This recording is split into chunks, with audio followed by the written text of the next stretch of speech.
Whew.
Well, after the most exhilarating craziness, I don't know what else to say. Group stage, I think I've ever seen in international tournaments. The Afcon had a normal day, a very normal day, as we only had one goal in 4 games. Only one goal. That's it. I think we needed this. We needed to calm down, back to reality,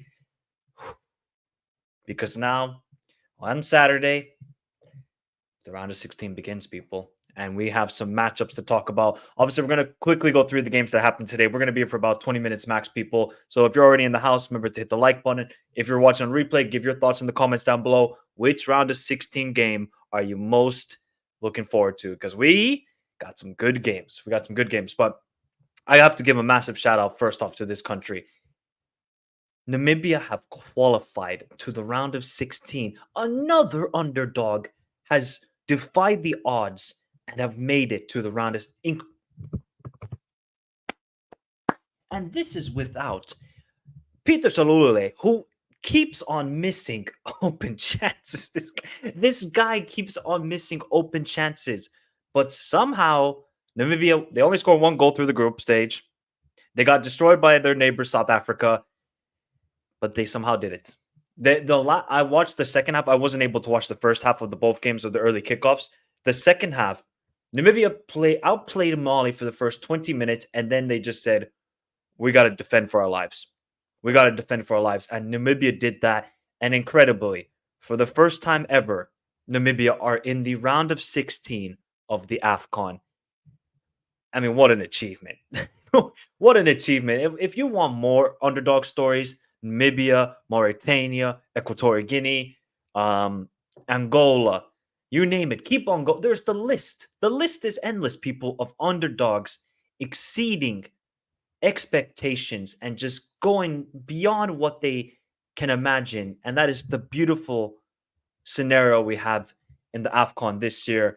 0-0 it ends between Namibia and Mali, and South Africa and Tunisia and 0-0. Tunisia are probably the biggest disappointment at this AFCON. They scored one goal and lost to Namibia.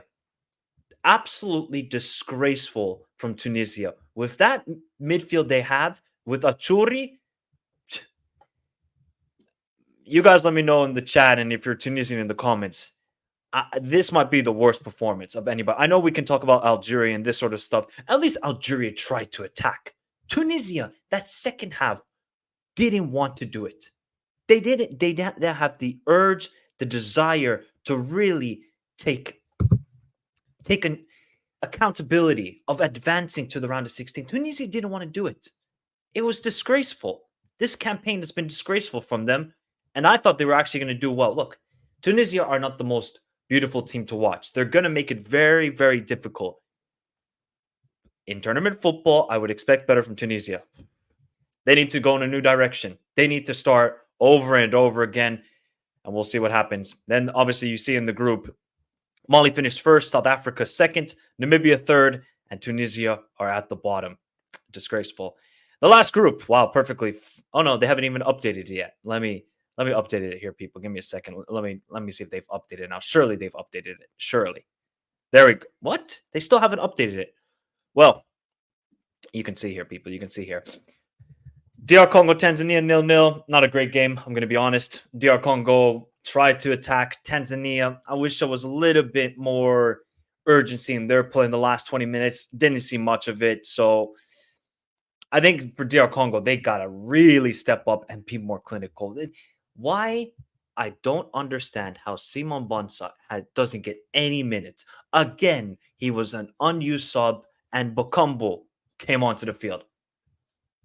Please, somebody tell me that. Somebody tell me that. The other game, Morocco, that first half, if Morocco can play like that for 90 minutes, they will win this Afcon. Because that first half, Morocco were balling out. They were playing on the streets of Casablanca, Marrakesh, you name it. They were Boufal, Unahi. Oh, it was beautiful to watch. The second half, Ziyech comes off. I think he had an injury because he was limping off in the first half at the end of it. He gets the only goal of the game. And then in the second half, finally, Zambia decided to attack. This is the problem. Zambia have the quality to attack any side, but they decide not to do it because Avram Grant, I guess, was so scared of just losing this game. Because his tactics were, if Zambia just went toe-to-toe against Morocco for that first half, it could have been a different game. They didn't. Bono made an incredible save off, I think it was Banda with the long-range shot. And Morocco win 1-0. They hold on. And that now means somehow, some way, the hosts, after getting destroyed 4-0 in the final group stage game, advanced to the round of 16. Make it make sense. Look at the teams, people. Guinea, Namibia, Mauritania, Ivory Coast. Look at Zambia. All Zambia had to do was score a goal, and they're in the round of 16. I don't know why they didn't do it, but Ivory Coast, they will be thanking every Moroccan right now because they are into the round of 16. They're coached. This is the beauty of Afcon. The coach resigned. There's going to be an interim coach for the Ivory Coast game. An interim coach in a major tournament football as hosts. Have you ever heard anything like this, people? Have you ever heard? Give it to Drogba. Give it to Solomon Kalou. I don't know. Give it to somebody. Kolo Toure. What? Yaya. Oh, I mean, Yaya's at the Asian Cup, so he can't really do it. But yeah, Ivory Coast now. Hold on. Now, here we go, people. Let's get to the crowning moment. It is now the round of 16. We're going to see now the matchups. Let me start with the top half of the bracket. You guys can see that. Yes, you can. So, the top half, obviously, the rivals will meet on Saturday. We're definitely doing a watch-along for Nigeria versus Cameroon. You give your early thoughts in the chat, people. Who's going to win it? Obviously, my predictions will come out tomorrow, so stay tuned for that on the channel. I can't really call this game. I have no clue what's going to happen. Both teams haven't looked super convincing, but they just have a determination to win the games. So who's going to have the more desire? Who's going to want it more to advance to the quarterfinals in this rivalry matchup? The last time they met, I think, in the Afcon was 2019. We know what happened there. Round of 16, 3-2 Nigeria. They win and advance to the quarterfinals. I mean, can we get something like that? Because Cameroon's defense is not that great. Nigeria are showing that they're a good defensive side right now, but lacking the finishing touches attacking-wise. Should be fantastic. I think that's going to be a fantastic game. The next matchup, if anybody predicted this matchup, I need something that you're drinking because it is Angola versus Namibia. What the heck?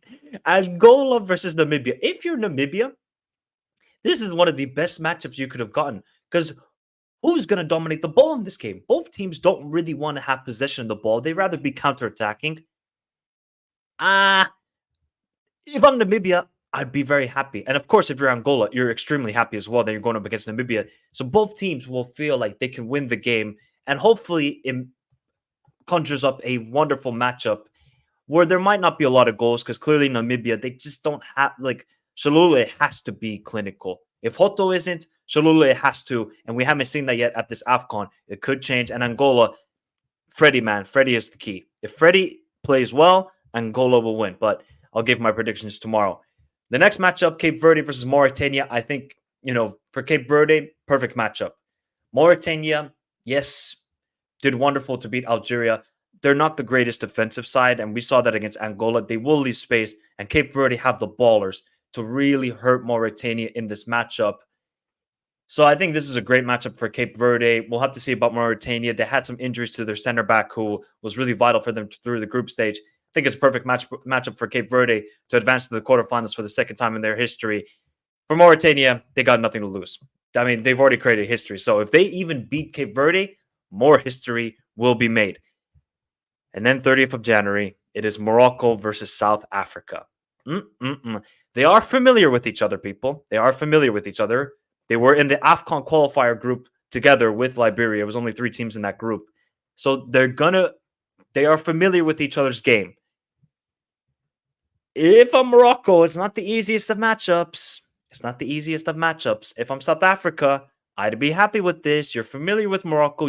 I think South Africa beat them in South Africa in the AFCON qualifier. So I would if you're South African, you kind of feel like, okay, hey, we finished second. We're going up against Morocco.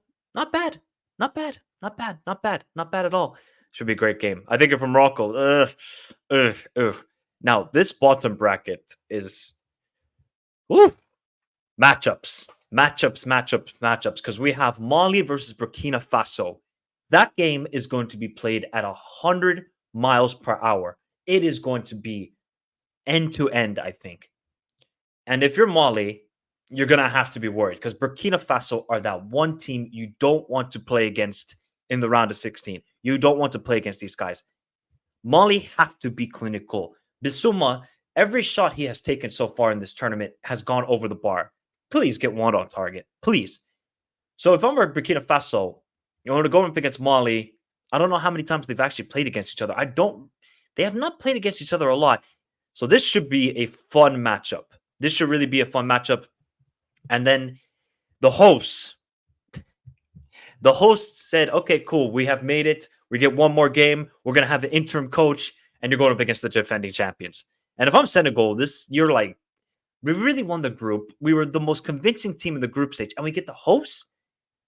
So this is okay on paper, and obviously what we have seen so far. Senegal should be destroying Ivory Coast because Ivory Coast were an absolute disgrace in that last game. And against Nigeria, they didn't create anything other than shots outside the box. Now, if you're Senegal, interim coach, maybe the players are happy. Maybe the players forced to move on the manager leaving. It's a colossal matchup. Will the defending champions hold the nerves? The crowd, we don't even know how the crowd is going to react because if you watch some videos online, the Ivorians were absolutely irate with the players, with everything. Are we going to get another embarrassment for Ivory Coast, or will they show up and take revenge for that embarrassment that they suffered from Equatorial Guinea and beat Senegal? Who the heck knows? Who knows? That is, like, we could say on paper, easy matchup, depending on what we've seen so far. But we've seen this countless times in international football, and especially AFCON. A team that looks super good in the group stage, they go immediately out in the round of 16 or quarterfinals. We've seen that countless times. Could it happen again with the host doing it against Senegal? Let me know your thoughts, people, in the chat and in the comments down below. Then Egypt and DR Congo. If I'm Egypt, I'm actually happy with this matchup because clearly DR Congo just do not know how to score a goal. These guys cannot finish their breakfast, lunch, dinner, snacks, anything. They can't finish it. Somebody from DR Congo has to be clinical on this team. They move the ball. I think if Egypt play that open style that they've shown so far, I think DR Congo can take advantage of it. So this should be a fun matchup. But the problem is, I trust a lot more Omar Makmouche, Mustafa Mohamed, Trezeguet if he's going to start. I would trust that 100% more than going up against DR Congo. I mean, if for DR Congo's attack, because DR Congo's attack is just Elijah's raging in the chat, is useless in front of goal. That's the perfect way to put it. They're useless. They're useless. Omar is saying Ashur has a concussion. We are losing. I mean, if he's out, that's going to be a big miss. But that game is 50-50 as well. Because who knows what Egypt is going to show up? Are they going to play that crazy defensive high line, leave themselves open, and can DR Congo just take advantage of it? That is going to be the big question. I'll talk about that in the predictions video. And then we have Equatorial Guinea and Guinea, the Guinea Derby. Not a great matchup for Equatorial Guinea because Guinea are a tough team. Because we saw that against Senegal. Physical team. Cameroon, they first 30 minutes when Congo were pressing like that, it caused, I mean, when Guinea was pressing like that, they caused so many problems. So how is Equatorial Guinea going to counteract that? Well, they've shown that they're a very good counterattacking team. I can imagine that Guinea will keep a lot of possession of the ball. So then it's going to come down to Bayo, Kamara, and let's see how Girassi is going to perform in this game compared to how he performed against Senegal, because Girassi was non-existent in that game. So yes, oh my God, Equatorial Guinea did fantastic to win 4-0. This is not a matchup I think they wanted. Guinea are tough. They're a very, very tough team. But we have a lot of good matchups. And if we just look at the bracket as a whole, that this side here with Nigeria, Angola, Cape Verde, Morocco, it is an open path to get to that semifinal if, you know, so-called big teams in Africa, like Nigeria, Cameroon, Morocco, even South Africa, you have a great chance. But also, there is a great chance that one of the underdogs, Angola, Cape Verde, Namibia, Mauritania, can make it to a semifinal. If I'm Cape Verde, and if you win, if you go up against Morocco, we will see what happens. Because, oh man, oh man, oh man. The round of 16 always springs a surprise. We saw the last one, Gambia winning. We saw Equatorial Guinea winning. 2019, we saw Benin beat Morocco. There's going to be a shock, people. So you're going to let me know, where is the shock going to happen? Is it going to be Ivory Coast somehow bouncing back? Will Namibia shock Angola? Will, who else? I mean, I wouldn't really call it shock for South Africa because they're a good team. I guess then, yeah, Cape Verde and Mauritania, because Cape Verde now are big dogs in Africa with the way they've played in the group stage so far. Oh, man. Oh, man. I think one thing we have to realize as well, because this group stage has been, I mean, just insanity, people. Absolute insanity. Is I think we're going to get a lot of KG games in the round of 16. So don't expect, you know, mayhem, high scoring goals. I think we saw a real reflection of what the round of 16 is going to be in today's games. A little bit cagey. Nobody really wanted to take risks. The last 2 days have just been insane. They've just been insane with just goals and comebacks and storylines. I think today we came back to reality and we realized, all right, let's see now how these teams are going to rise to the occasions, because not a lot of pressure in the first 2 games. Third game, you gotta have pressure if you haven't won a game. You got to get the goal. Now the round of 16 is who's going to rise, who's going to buckle under pressure. These are the moments that we cherish as football fans, and obviously dread if you are from one of these countries, because I could not even imagine being a round of 16 because my country has never made it to a round of 16 of of a competition. But everybody, the prediction video will be coming out tomorrow for the Afcon round of 16. So join me for that. Obviously, I'll hit the notification bell so you know when I upload it.